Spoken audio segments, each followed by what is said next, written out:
तो मैं अमित गुप्ता, आप देख रहे हैं जौनपुर अपडेट न्यूज़। इस वक्त मौजूद है प्रधान महेंद्र यादव के पास। हम इनसे जानेंगे कि लालता यादव का मकान इतने दिनों से आदेश होने के बाद अभी तक क्यों नहीं गिरा है, क्या कारण रहा है कि अभी तक मकान यथास्थिति बना हुआ है और अभी तक कोई कार्रवाई नहीं हो पा रही है।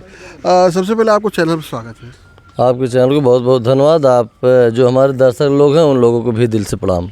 ये बताइए प्रधान जी, आदेश होने के बाद, डीएम साहब का आदेश होने के बाद भी मकान यथास्थिति पर बना हुआ है, क्या कारण रहा है कि अभी तक गिर रही है? देखिए, अभी तक तो यही हम लोग सोच रहे थे। SIR फार्म भरा है, डीएम साहब भी व्यस्त हैं, पूरा प्रदेश के अधिकारी व्यस्त हैं। इसकी वजह से हम लोग यही सोच रहे थे कि यह मामला बहुत व्यस्त है हमारे जिलाधिकारी, लेकिन अब लेट हो रहा है तो सही बात है। दर्शक लोग बहुत इस बात को लेके परेशान हैं।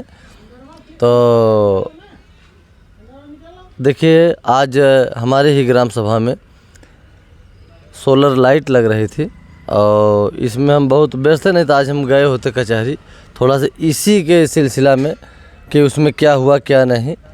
जायज़ सी बात है कि डीएम साहब और तहसीलदार साहब के यहाँ से आदेश होने के बाद ही रुका है, तो ये बहुत तकलीफ वाली और बहुत दुख वाली बात है। जिले का मालिक होता है डीएम, उनके यहाँ से आदेश होने के बाद अभी तक रुका है, तो इसके पीछे क्या कारण आपको लग रहा है?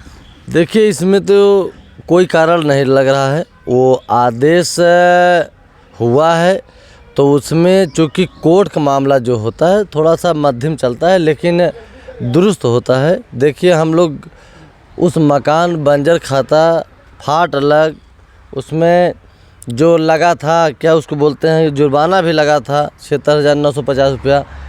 तो समय लगा, आदेश हुआ तो मकान गिरेगा, ये कन्फर्म 1000% है। क्योंकि अभी लालता का यही सोच है कि मकान नहीं गिरेगा, क्योंकि अभी वो जितना उसके पास जैसे पैसे के बल पे वो चल रहा है, तो हर जगह पैसा ही काम नहीं करता है। जो रियल रहता है, जो सही है, वो भी होता है और वही होगा। लालता ने काफ़ी लोगों के खिलाफ, 9 लोगों के खिलाफ मुकदमा दर्ज कराया। उस पर लगभग कितने का चोरी का आरोप लगाया है और क्या ये बात में कितनी सच्चाई है? देखिए, आज यह चीज़ 1.5 करोड़ का आरोप लगाया है, चोरी लगाया है, लेकिन आज उसको सब गाली दे रहे हैं क्योंकि गलत तरीके से, एक समझ लीजिए कि अनुराग के पिता के ऊपर वो मुकदमा किया है। सोच लिए उनके बच्चे का गला कटा भी उनके ऊपर मुकदमा लग रहा है। कष्ट में तो जी रहे थे, समझ लीजिए कि अगर सांस ले रहे थे तो कष्ट की ही सांस ले रहे थे चाचा। और उनके ऊपर जैसे फिर मुकदमा कर दिया गया, यह चीज़ को हमें भी बहुत तकलीफ़ है कि पीड़ित परिवार को इस धरती पर ठिकाना कहीं नहीं है।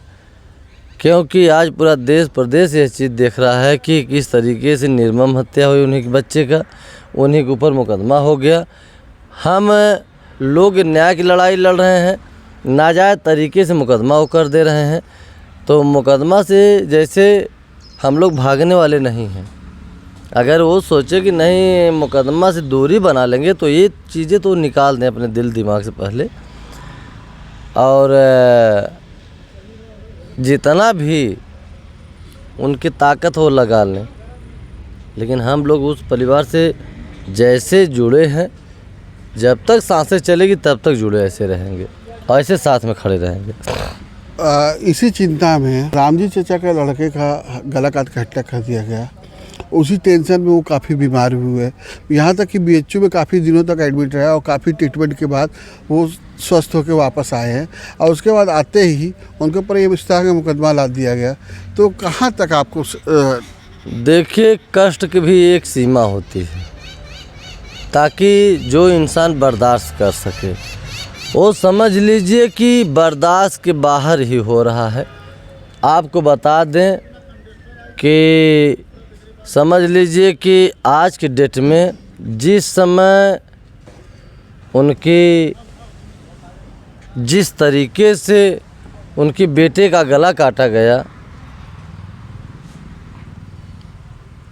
फिर थोड़ा दिन बीतते बीतते बीमार हुए, बनारस भर्ती थे। कम हम समझ लीजिए कि पैसा तो था नहीं, लेकिन ऋण कर्ज लेकर कितना पैसा वहाँ लगा ये तो हम गए थे बनारस, देखे भी थे। और आपको बता दें कि इतना कष्ट होने के बाद भी लालता को शर्म नहीं आ रही है कि एक बच्चे का, उन्हीं के बच्चे का गला तलवार से कटवा दिए, उन्हीं के ऊपर मुकदमा कर रहे हैं कि चोर हैं, गेहूं चोर उठा ले गए हैं, चावल उठा ले गए हैं, इंजन उठा ले गए हैं, तमाम मतलब। तो आप ही सोचिए कि किस तरीके से राम जी चाचा जिए। ये चीज़ें लालता को सोच रहे हैं कि अनुराग को गला कट गया और इन्हें ऐसा मुकदमा में बचाइए, इस तरीके से प्रताड़ित करिए, क्योंकि ये भी सिर्फ उसके लालच की ज़मीन की लालच है कि अगर ये भी नहीं रहेंगे तो हमें ज़मीन मिल जाएगी। अगर देखा जाए तो अभी आप लोगों ने कई बार बाइट में बताया है इंटरव्यू में कि हत्याकांड के पहले लालता ने अपने घर से गाय तक को हटा दिया था, सारी चीज़ें धीरे धीरे हटाता चला गया था। तो उसके पास क्या बचा था जो इतने मतलब 1.5 करोड़ का आरोप लगा? आपको बताएं कि वो चीज़ें, हर चीज़ वो हटा दिया था, गैया भैंस हर मतलब जितनी सामान थी सब व्यवस्थित कर चुका था, क्योंकि उसकी प्लानिंग पूरी बन चुकी थी कि हमें हत्या करना है, बिना हत्या करने हमें ज़मीन नहीं मिलेगी। क्योंकि वो पैसा के बल पे बहुत फड़फड़ाता है। यहाँ पे जब झारखंड में रहता था तब पर भी वहाँ एक हत्या किया, चाकू मारा, पैसा के बल पे वहाँ बच गया। यही चीज़ ये सोचा कि हाँ अगर हम हत्या कर देंगे तो हमें ये ज़मीन जो सामने मेरे मकान के है, वो अनुराग के पिताजी के परिवार के पट्टा के नाम की ज़मीन है, वो ज़मीन वो लेना चाह रहा था। और सिर्फ इसीलिए वो एक छड़ की ज़मीन भर के लिए वो इतनी बड़ी हत्या कर दिया। अगर देखा जाए तो अनुराग की माताजी और पिताजी का ये भी बार बार कहना है कि अगर ये कह दिए होते लालता कि हमें ये ज़मीन चाहिए, हम दे दिए होते, हम खेत पे जाकर रह सकते थे। वो सब इतने कमज़ोर परिवार थे। अगर ज़मीन चाहती थी इसको, तो इस हरामखोर को बताना चाहिए कि हमें ज़मीन चाह रही है, हमें दे दीजिए, और नहीं तो फिर ठीक नहीं है, हम मार डालेंगे। वो सब इतना डरपोक थे कि खुद ज़मीन छोड़ के, अपना घर और छोड़ के खुद चले आते खेत में। अगर कोई जानता तो अपने बेटे का ऐसे गला नहीं कटाता, वो खुद छोड़ के अपने आ जाता अपने इधर, लगभग कुछ दूर पे उनका अच्छा खेत है, वहाँ बनवा लिए होते। लेकिन वो बताया नहीं, वो एक सातिर है, एक समझ लीजिए कि अपराधी किस्म का व्यक्ति है, तो सोचा कि सीधा हत्या कर दो, ज़मीन मिल जाएगी, बस वही उसकी सोच थी। अगर देखा जाए तो प्रधानी चुनाव सामने है, और उस पर सुनने को भी ये आ रहा है कि लालता आपको हराने की फिराक में लगा है। देखिए, आपको बताएं कि मेरी जनता है, जो भी निर्णय लेगी वो हमारी जनता लेगी, हमारे ग्राम सभा के लोग लेंगे, और उसके बस के क्या है कि वो हमें हरा देगा। हमारा तो अगले ही चुनाव में वो विरोध किया था, नहीं हरा पाया।